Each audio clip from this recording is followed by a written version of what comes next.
Why, hello there, boils and ghouls. Welcome to another Round the Clock Fright segment. My name is Kimberly, and today I am going to be diving into the 1979 original Phantasm, or Phantasm. Probably Phantasm. Sorry, having a little bit of a pronunciation error here. But yes, so, as of late, while we're all still on this quarantine, staying home, staying safe, I've been kind of like diving into some of the older classics now. Like, I've seen a lot of the newer ones when they came out, and, kind of going back a few years and seeing some of the ones I may have missed. But as of late, I've been deciding that I wanted to kind of dive into what made horror what horror is today. So at first I was kind of like, watching films like The Birds. I rewatched Psycho, so I was kind of on an Alfred Hitchcock kick. But then I got recommended this movie from my dad, who actually said that back in the day when he first watched this, he was just a little kid, and he said that it scared the living daylights out of him. So I thought, why not? I haven't seen this film, and I want to see what scared the daylights out of my dad. So I watched this film, and in my honest opinion, it was okay. Like, I mean, it had its interesting moments, and then it had its dull, boring moments, and then other times it just kind of was a hit and miss with me. I do see why, if you were to show this to a kid, what parts and why it would scare the living daylights out of you. But I'm like a 27-year-old who's watched over hundreds of horror movies, so this movie didn't really scare me. But yeah.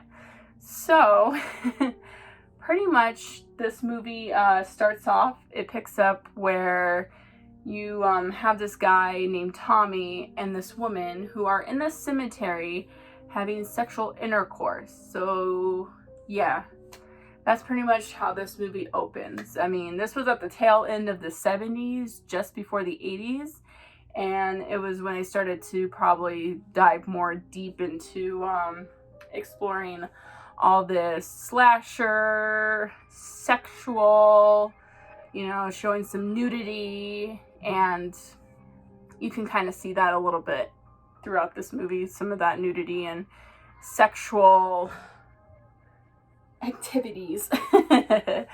But yeah, so that opens up to them having their fun in the cemetery.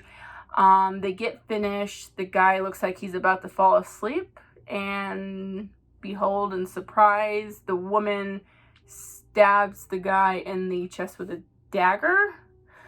Or a knife. Either way, I was like, what?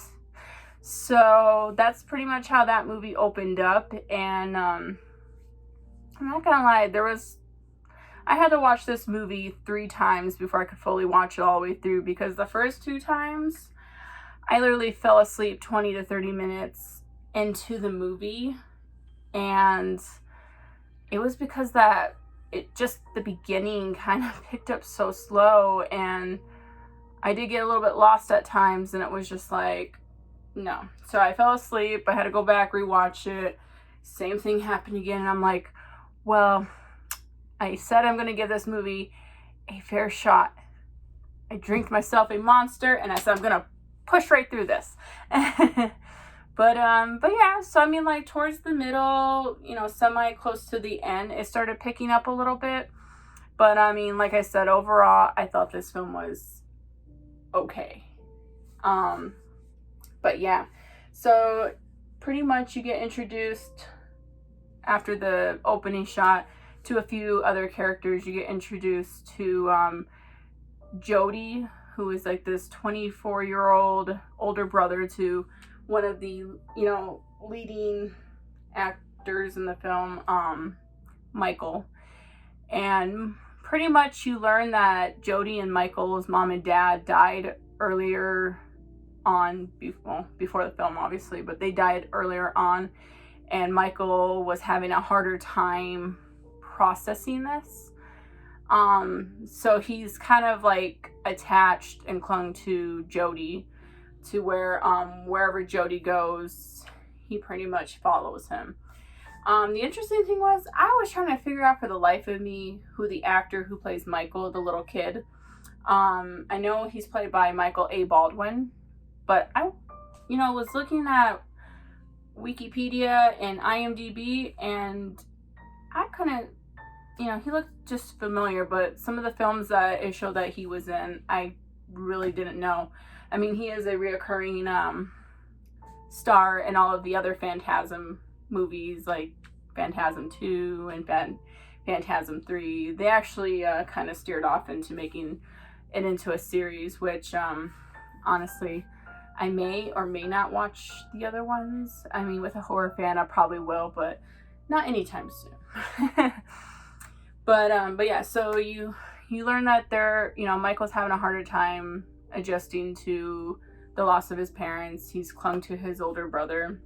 He follows him everywhere, and that opens up the one shot where he pretty much Jody's going to this bar where he meets this woman, and they're leaving this bar, and as you can tell from the opening sequence, you know what's gonna happen. This woman is literally all up on Jody. She's making out with him. You're like, oh gosh, we got this opening scene all over again. So they go into the cemetery. They lay down behind this tombstone. You see some more nudity, and they're getting ready to have their fun, and Michael's hiding behind these bushes, pretty much peeping on his older brother about to have sex, which is a little bizarre in my opinion, but yeah, he's peeping, and he hears these growling noises behind him in the forest, and he kind of like freaks out once he sees like this. It looks like a little dog, but I mean, it's like a dog or maybe a wolf or whatever this mysterious thing is. But he comes out after him, and Michael starts screaming and running across the cemetery. His brother Jody pretty much automatically knows it's him because he knows that Michael follows him. So he pretty much jumps up and runs after him and stuff, and when he comes back, the mysterious woman is gone. Sorry, Jody, you didn't get your action and your fun. But yeah, so I mean, you pretty much had like little shots like that, and I guess, I mean, a lot of the information didn't get covered in the first 20-30 minutes, and that's where I got lost. Like, when do we get more? But you start picking up a little bit more as Michael starts to uncover a lot of stuff, and we get introduced to the tall man, the main villain of this whole thing. But yeah, so I mean, I don't know, I really don't, because this film, I feel like it could have been better, but I'm not gonna give it too much credit, because I mean, it was the late 70s, almost early 80s, so I give it, I guess, a little bit of credit. Some of the special effects was pretty good for its time. I mean, nowadays you look at horror films compared to this one, and you're just like, okay, like, we're a little bit more advanced. But I mean, you had this one death scene that I thought was pretty interesting, and it's when Michael's inside the house and he's exploring, and he somehow triggers this little, it's right on the cover too, this little ball that starts flying at him, and he pretty much is running, and this one guy pretty much grabs him, and I'm assuming the ball was meant for Michael, but because Michael ducked out of the way, it pretty much flew at this guy's face, and these little razors pop out of the ball and pretty much puncture underneath or into his eyes. I can't quite recall. It was last night when I watched it, but it goes right into his eyes, and then all of a sudden you just see blood pouring out, and it's just pretty much squirting out at the other end of the ball, and that was pretty sick. Like, it was interesting. The blood definitely Didn't look real, but it was pretty cool. I dug it. But yeah, so I mean, some of the special effects for being the 70s was okay. It was a fun, fun way they did it. As for some pretty much things that I didn't quite like, well, like I said in the beginning, I didn't quite like the slow build-up. You lost me the first 20 to 30 minutes, bored to tears, wondering when is this movie gonna end. But I mean, I don't even know how they even made a sequel, to be honest. I'm just gonna throw that out there, because this, I don't know. I mean, for everyone out there who actually enjoy this film, that's cool. I definitely admire your taste in some horror films, but just me personally, I was not a fan. But yeah, I mean, you got that ending sequence, which was kind of interesting. It was kind of fun.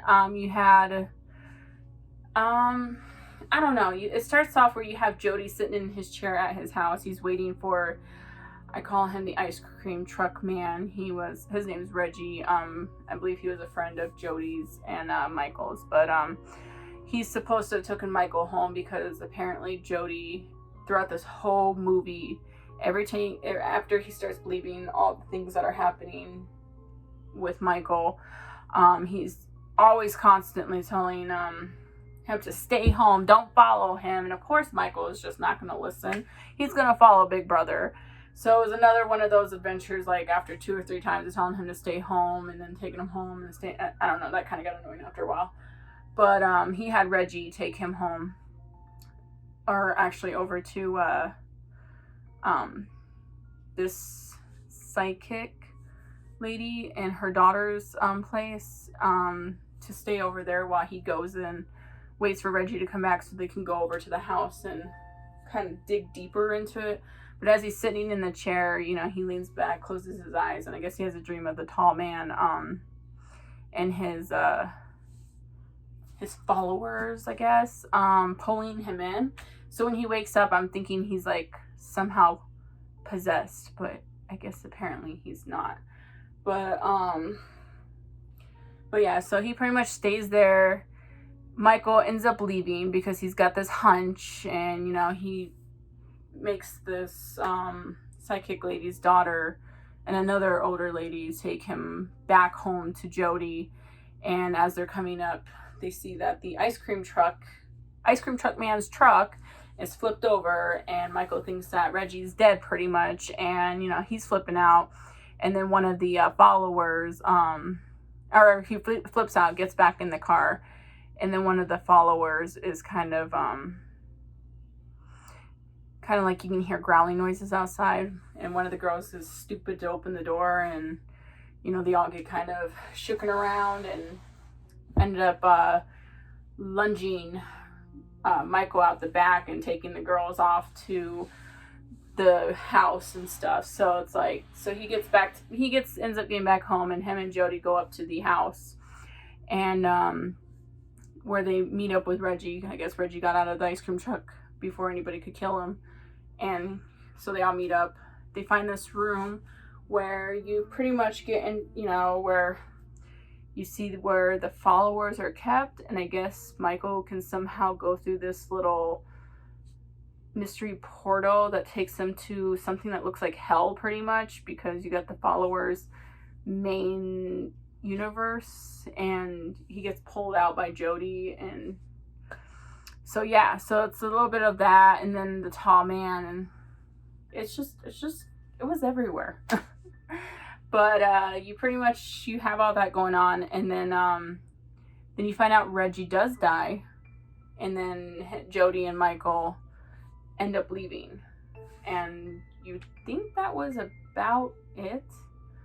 But it wasn't, because I guess apparently Michael wakes up and it's all a dream, and Reggie's still alive, and Jody somehow died in a car accident, and none of this stuff with the tall man and the phantasm.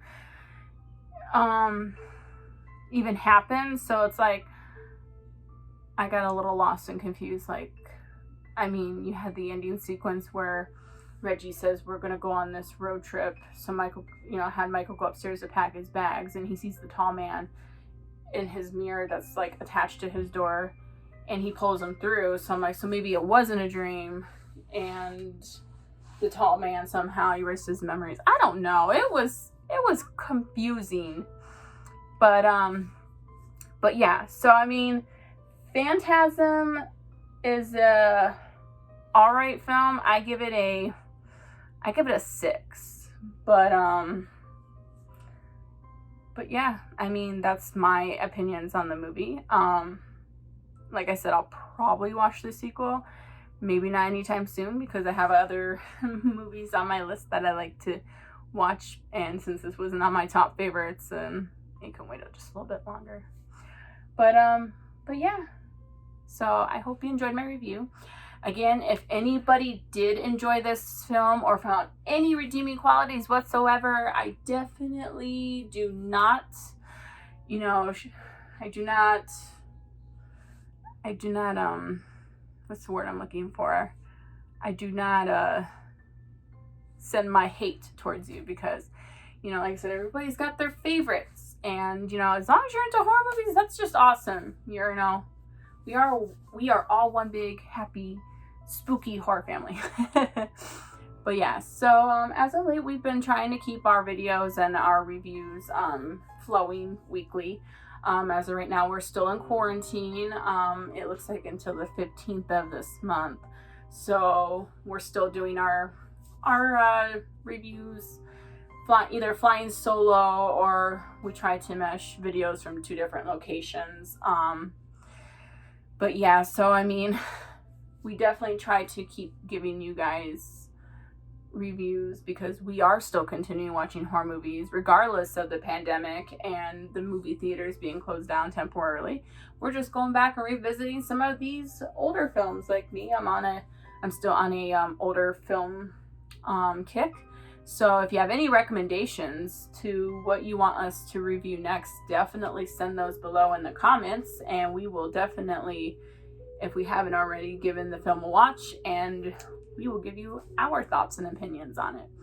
And again, definitely feel free to subscribe. We do post content weekly, whether it's reviews or some fun little horror stuff for your pleasure. And I hope you guys all have a safe, spooky, and keep it scary. Have a good day, boys and ghouls.